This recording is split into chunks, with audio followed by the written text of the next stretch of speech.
हमारे YouTube channel में आपका स्वागत है। ईश्वर प्रत्यक्ष का विषय नहीं है, अतः उसका ज्ञान अनुमान और शब्द प्रमाण से ही हो सकता है। जब तक सर्वसम्मत आप्तपुरुष निश्चित न हो जाए, तब तक शब्द प्रमाण से काम नहीं लिया जा सकता।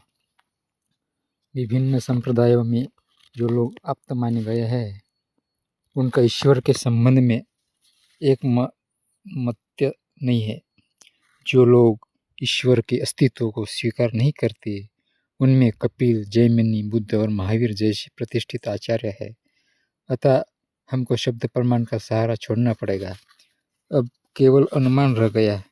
ईश्वर की सत्ता में यह हेतु बतलाया जाता है कि प्रत्येक वस्तु का कोई न कोई रचयिता होता है, इसलिए जगत का भी कोई रचयिता होना चाहिए।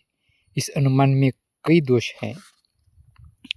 हम यदि यह मान लें कि प्रत्येक वस्तु का कर्ता होता है, तो फिर वस्तु होने से ईश्वर का भी कर्ता होगा और उसका कोई दूसरा कर्ता, दूसरे का तीसरा, यह परंपरा कहीं समाप्त न होगी। ऐसे तर्क में अनव्यवस्था दोष होता है। इससे ईश्वर का अस्तित्व सिद्ध नहीं होता। यदि ऐसा माना जाए कि ईश्वर को कर्ता की अपेक्षा नहीं है, तो फिर ऐसा मानने में क्या आपत्ति है कि विश्व को कर्ता की अपेक्षा नहीं है? फिर ऐसा मानना कि प्रत्येक वस्तु कर्तुक होती है साध्य सम है। सूर्य चंद्रमा कर्तुक है, इसका क्या प्रमाण है? समुद्र और पहाड़ को बनाए जाते किसने देखा है?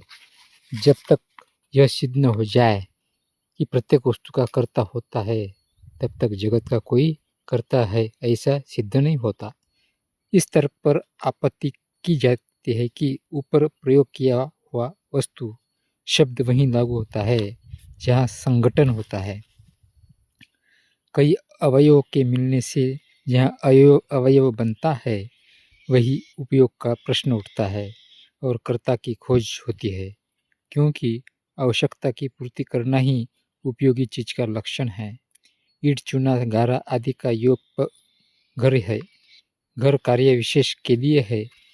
हम ऐसा मानते हैं कि किसी कर्ता ने इस सामग्री को उस कार्य विशेष की सिद्धि के लिए बनाया। ईश्वर अवयवी नहीं, संगठन नहीं है। उसका कलेवर किसी उद्देश्य की सिद्धि नहीं करता, अतः वह वस्तु नहीं है, कर्ता की अपेक्षा नहीं करता। यह आपत्ति समीचीन नहीं है। यह कैसे जाना गया है कि ईश्वर संगठन नहीं है, अवयवों के मेल से नहीं बना है? वेद में जिसको भारतीय ईश्वरवादी प्रमाण मानता है, उसके सिर, हाथ, पांव का उल्लेख है। दूसरे ईश्वर साधक ग्रंथ में कहते हैं, उसने देखा, उसने आज्ञा दी, उसने सोचा, उसने कहा इत्यादि। यह वाक्य तो मनुष्य सम किसी प्रकार के शरीर की ओर संकेत करते हैं। और फिर हमारा मूल प्रश्न अपनी जगह पर वर्तमान है। ईश्वर की सत्ता का प्रमाण क्या है? जब ईश्वर हो, तब तो उसके स्वरूप के विषय में विचार किया जाए। यदि कोई अपनी ओर से किसी कल्पित मूर्ति की मनमानी परिभाषा बना ले, तो इससे उस पदार्थ की सत्ता सिद्ध नहीं होती। जो लोग जगत को कर्तुक मानते हैं, उनके सामने अपने व्यवहार की वस्तुएं रहती है। घर बनाने के लिए राजगीर, घड़े के लिए कुम्हार, गहने के लिए सोनार, घड़ी के लिए घड़ीसाज चाहिए। यह कारीगर ईंट, पत्थर, मिट्टी, सोना, पुर्जों से गृह आदि का निर्माण करते हैं। कारीगर उपादान सामग्री को काम में लाता है और निर्माण कार्य में लगाने का कोई न कोई प्रयोजन होता है।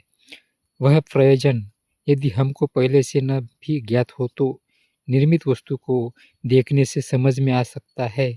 अब यदि गृहादि की भांति जगत भी कर्तुक है, तो उसकी उपादान सामग्री क्या थी और सृष्टि करने में ईश्वर का प्रयोजन क्या था? जगत में जो कुछ भी है वह या तो जड़ है या चेतन। अतः जो भी उपादान रहा होगा, वह या तो इनमें से किसी एक प्रकार का रहा होगा या उभयात्मक, दोनों ही अवस्थाओं में। यह प्रश्न उठता है कि वह जगत की उत्पत्ति के पहले कहाँ से आया? यदि इसका कोई कर्ता नहीं था, तो जगत के लिए कर्ता की कल्पना क्यों की जाए? यदि कर्ता था तो वह ईश्वर से भिन्न था या अभिन्न? यदि भिन्न था तो ईश्वर की कल्पना क्यों की जाए? क्या जो व्यक्ति जड़ चेतन को उत्पन्न कर सकता था वो उनको मिलाकर जगत नहीं बना सकता था? जड़ चेतन के बनने पर तो बिना किसी ईश्वर को माने भी जगत का विस्तार समझ में आ सकता है। यदि उपादान का कर्ता ईश्वर से अभिन्न था, अर्थात यदि ईश्वर ने ही जड़ चेतन की सृष्टि की, तो इसका तात्पर्य यह हुआ कि असत से सत की उत्पत्ति हुई, जो प्रत्यक्ष के विरुद्ध होने से अनुमान से भी बाधित है। यदि यह माना जाए कि ईश्वर अपने सत स्वरूप से जड़ चेतन को उत्पन्न किया, तो यह प्रश्न होगा कि उसने ऐसा क्यों किया? ऐसा करने में प्रयोजन क्या था? यह नहीं कह सकते कि जीवों के भोगोपलब्धि के लिए ऐसा किया गया, क्योंकि जीवों को तो उसी ने बनाया, न उसको बनता न उसके लिए भोग का प्रश्न उठता। जीवों का मोक्ष भी उद्देश्य नहीं हो सकता, क्योंकि जब जीव थे ही नहीं तो फिर उनका बंधन कहाँ था जिसे तोड़ना था? यह कहना भी संतोषजनक नहीं है कि जगत ईश्वर की लीला है, निरुद्देश्य खेल ईश्वर के साथ अनमेल है। क्या यह एकाकी घबराता था कि जो इतना प्रपंच रच गया, यह भी ईश्वरत्व कल्पना से असंगत है? यह कहने से भी काम नहीं चलता। ईश्वर की इच्छा अप्रतर्क्य है। इच्छा किसी ज्ञातव्य के जानने की, किसी प्राप्तव्य के पाने की होती है। ईश्वर के लिए क्या अज्ञात या अप्राप्त था? फिर जब उसकी इच्छा ऐसी ही अकारण निष्प्रयोजन है, तो अब उस पर कोई अंकुश तो लग नहीं गया है। यह किसी दिन भी सृष्टि का संहार कर सकता है, आग को शीतल कर सकता है, कमल के वृंत पर चंद्रमा सूर्य उगा सकता है। अंधविश्वास चाहे जो कहे, परंतु किसी की बुद्धि यह स्वीकार नहीं करती कि ऐसा होगा। ईश्वरादि यह कह सकते हैं कि ईश्वर का स्वभाव ही अंकुश है और नियम वर्तित्व उसका स्वभाव है। जगत में जो कुछ हो रहा है वह नियमों के अनुसार हो रहा है। इन सब नियमों की समष्टि को रुत कहते हैं। रुत ईश्वर का स्वभाव है। इस पर यह प्रश्न उठता है कि यह स्वभाव ईश्वर का सदा से है या जगत की सृष्टि के पीछे हुआ? यदि पीछे हुआ तो किसने यह दबाव डाला? यह कौन सी शक्ति है जो ईश्वर से भी बलवत्ती है? यदि पहले से है तो जो इच्छा जगत की उत्पत्ति का मूल थी वो ईश्वर के स्वभाव से विरुद्ध रही होगी। अर्थात जगत को उत्पन्न करना ईश्वर का स्वभाव है, परंतु जहाँ स्वभाव होता है वहाँ पर्याय रहते ही नहीं। ईश्वर की शुश्रूषा उसके स्वभाव के अनुकूल होगी। पानी का स्वभाव नीचे की ओर बहना है, आग का स्वभाव गर्मी है। ईश्वर का स्वभाव जगत को उत्पन्न करना है। न पानी नीचे बहना छोड़ सकता है, न ईश्वर जगत को उत्पन्न करना। ऐसी दशा में उसे जगत का कर्ता कहना उतना ही उचित होगा जितना पानी को नदी या आग को जलन का कर्ता कहना।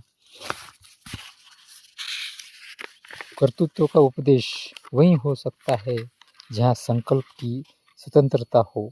यह काम करूँ या न करूँ, स्वभाव में इस प्रकार की स्वतंत्रता के लिए स्थान नहीं रहता। अतः यह सब तर्क ईश्वर के अस्तित्व को सिद्ध नहीं करते। यह तो सकता है कि हम किसी अपरिचित यंत्र बनने के उद्देश्य को न समझा सकें, फिर भी उसकी बनावट देखकर इस निश्चय पर पहुँचे कि यह कर्तुक है, स्वतः नहीं बन गया। क्या जगत हमको ऐसा मानने पर विवश कर सकता है कि उसका कोई कर्ता है? ऐसा मानने के पक्ष में सबसे बड़ा तर्क यह उपस्थित किया जाता है कि जगत का संचालन वृत्तमय है। सब काम नियमों के अनुसार होते हैं। प्रत्येक घटना का कोई न कोई कारण होता है। नियमितता के कारण हम भविष्यत घटनाओं को पहले से जान सकते हैं और वस्तुओं को अपने भोग की सामग्री बना सकते हैं। नियामक की अपेक्षा करता है। इससे प्रतीत होता है कि जगत का कोई करता है, चाहे हम उसके प्रयोजन की था न पा सकते हो। इस तर्क में भी दोष है। पहले तो यह मानने का कोई आधार नहीं है कि नियम के लिए नियामक चाहिए। प्राकृतिक नियम मानव विधान नहीं है, विधान का रूप होता है। आज से इस प्रकार का काम किया जाए, जो न करेगा उसको अमुक प्रकार का दंड दिया जाएगा। प्राकृतिक नियम का रूप होता है, ऐसा होता देखा गया है, उसमें दंड का कोई प्रश्न नहीं उठता। मानव विधान आज्ञात्मक होता है। कोई दुकानदार रुपए के 2.5 सेर से कम गेहूं ने बेचे, जो बेचेगा उसे 500 रुपये जुर्माने तथा 2 वर्ष कारावास का दंड दिया जाएगा। प्राकृतिक नियम वर्णनात्मक होता है।